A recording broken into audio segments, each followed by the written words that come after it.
पिछले दिनों भारत के प्रधानमंत्री नरेंद्र मोदी जी का एक वीडियो बहुत वायरल हुआ था, जिसमें उनकी थोड़ी सी जबान फिसल गई और उन्होंने बेटी बचाओ बेटी पढ़ाओ को बेटी बचाओ बेटी पटाओ योजना कह दिया था।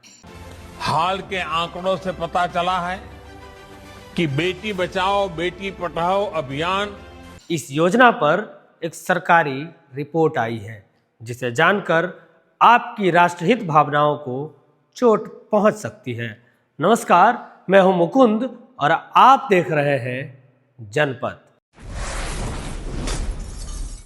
बात है 2015 की। भारत सरकार ने प्रधानमंत्री नरेंद्र मोदी के नेतृत्व में एक योजना की शुरुआत की, जिसका नाम है बेटी बचाओ बेटी पढ़ाओ। योजना का उद्देश्य था देश में हो रहे बेटियों की भ्रूण हत्या बंद हो और लिंगानुपात में जो गैप बन रहा है उसे कम किया जाए। इसे ऐसे समझिए कि 2011 के जनगणना के हिसाब से प्रत्येक 1000 पुरुषों की तुलना में स्त्रियों की संख्या मात्र 918 पाई गई। इसे आंकड़ों को आने वाले वर्षों में बेहतर किया जाए और दोनों लिंगों की संख्या में कम से कम गैप हो, इसलिए योजना को 405 जिलों में लागू किया गया। अब जाहिर है, जब योजना होगी तो उसके लिए धनराशि भी आवंटित होगी। इस योजना के अंतर्गत प्रत्येक जिले को प्रतिवर्ष 50 लाख रुपए की राशि निर्धारित की गई।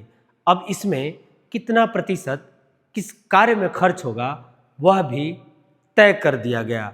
अंतर क्षेत्रीय परामर्श या क्षमता निर्माण के लिए 16%, नवाचार या जागरूकता गतिविधियों के लिए 50%, निगरानी एवं मूल्यांकन के लिए 6%, स्वास्थ्य में हस्तक्षेप के लिए 10%, शिक्षा में हस्तक्षेप के लिए 10% और 8% राशि को लचीला रखा गया कि जैसी आवश्यकता होगी उसे उस ढंग से खर्च किया जाएगा।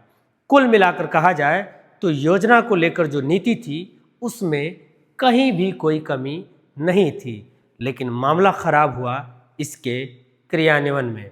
अब एक आंकड़े देखिए, इस योजना के लिए 2016 से 2019 के बीच कुल 446.72 करोड़ रुपए खर्च किए गए, लेकिन इस राशि का 78.91% रकम केवल विज्ञापनों पर खर्च कर दिया गया।